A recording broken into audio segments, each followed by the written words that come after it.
Perkenalkan, nama saya Adrian Dwi Putra Nugroho dengan NIM 21 2020 321. Di sini saya akan menerangkan apa itu sejarah filsafat.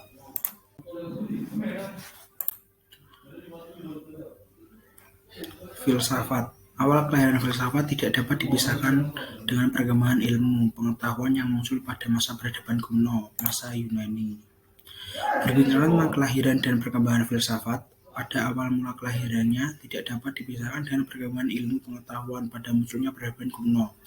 Pada tahun 2000 sebelum Masehi, bangsa Babylon yang hidup di lembah Sungai Nil dan Efrat telah mengenal adat pengukuran berat, tabel bilangan berpangkat, tabel perkiraan menggunakan 10 jari, piramida yang menggunakan salah satu keajaiban dunia itu. Ternyata pembuatnya menerapkan geometri dan matematika, menunjukkan cara berpikir yang tinggi. Selain itu, mereka sudah mengadakan kegiatan pengamatan benda-benda langit, baik bintang, bulan, maupun matahari, sehingga dapat meramalkan gerhana bulan atau gerhana matahari. Ternyata ilmu yang mereka pakai dewasa ini disebut astronomi. Di India dan Cina saat itu telah menemukan pembuatan kertas dan kompas sebagai petunjuk arah.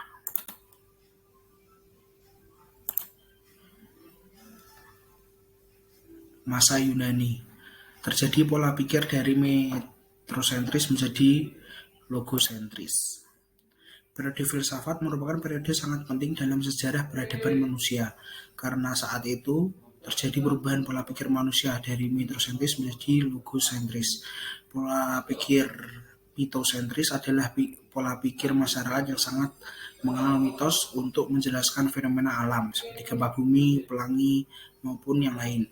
Namun ketika filsafat diperkenalkan, fenomena alam tersebut tidak lagi dianggap sebagai aktivitas dewa, tetapi aktivitas alam yang sering terjadi seiring berjalannya waktu. Penelusuran filsafat Yunani dijelaskan asal kata filsafat sekitar abad 9 sebelum Masehi atau paling tidak tahun 700 sebelum Masehi, yaitu di Yunani Sophtheria diberikan arti kebijakan seperti Sophia, juga kecakapan kata. Mula dikemukakan akan dipergunakan oleh Heraklitos yang digunakan pada 480 sampai 540 sebelum Masehi. Sementara pada abad 500 sampai 580 sebelum Masehi, kata-kata tersebut digunakan oleh Pythagoras. Menurut Philopos, ahli filsafat harus mempunyai pengetahuan luas sebagai penjabatan daripada kecintaan akan kebenaran dan mulai benar-benar jelas yang digunakan pada masa Sophis dan Sektelis yang memberikan arti mobilis sebagai penguasa secara sistematis. Terdapat pengetahuan teoris. Philosophia adalah hasil perbuatan yang disebut philosopein. Philosopein itulah timbul kata-kata philosophie, Belanda, Jerman, dan Prancis.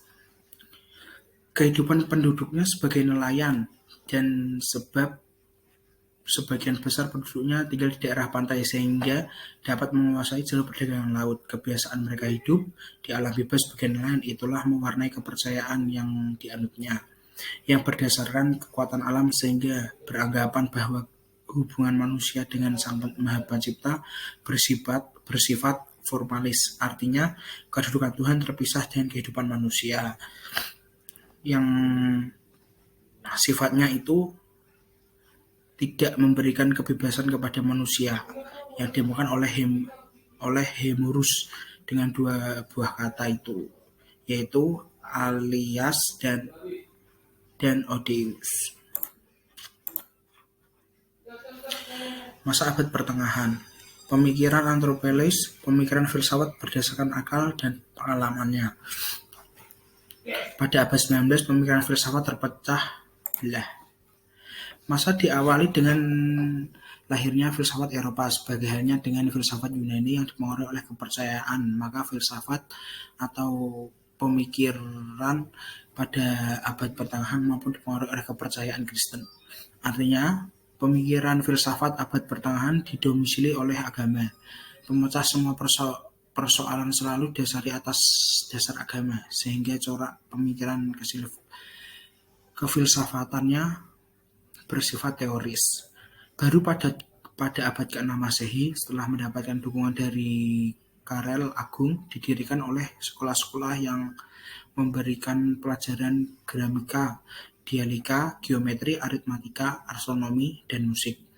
Keadaan tersebut akan mendorong perkembangan manusia pemikiran bersifat filsafat pada abad ke-13 yang ditandai berdirinya universitas-universitas dan ordo-ordo. Dan ordo inilah mereka mengabdikan dirinya untuk kemajuan ilmu dan agama, seperti Anselmus 1333 sampai 1109, Abelardus pada 1079 hingga 1143, dan Thomas Aquinas 1225 hingga 1274. Di kalangan para ahli pikir Islam muncul Al-Kindi, Al-Farabi, Ibnu Sina, Al-Ghazali, Ibnu Bajjah, Ibnu Taufail, dan Ibnu Rushd.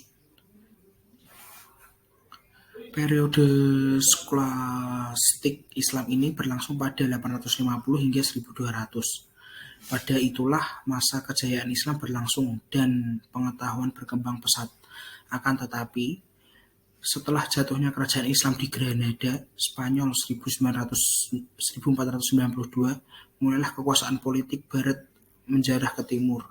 Suatu presentasi yang paling besar kegiatan ilmu pengetahuan, terutama pada bidang filsafat. Di sini mereka merupakan mata rantai yang memasuki filsafat Yunani.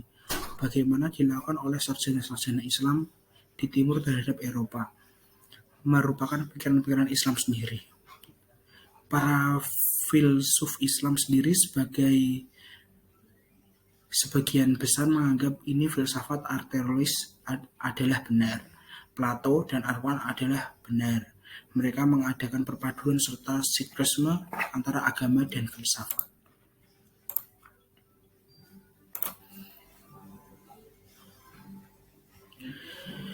Abad modern.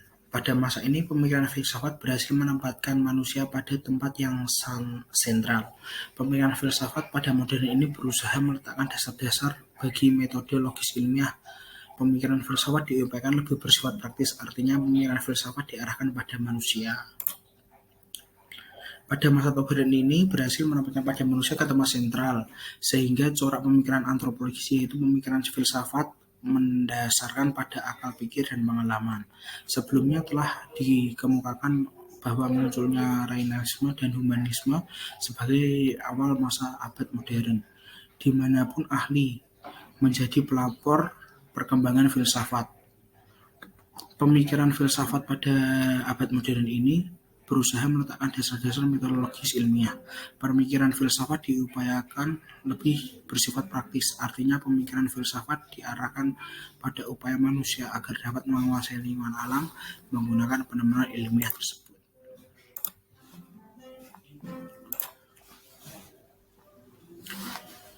Manfaat belajar ilmiah.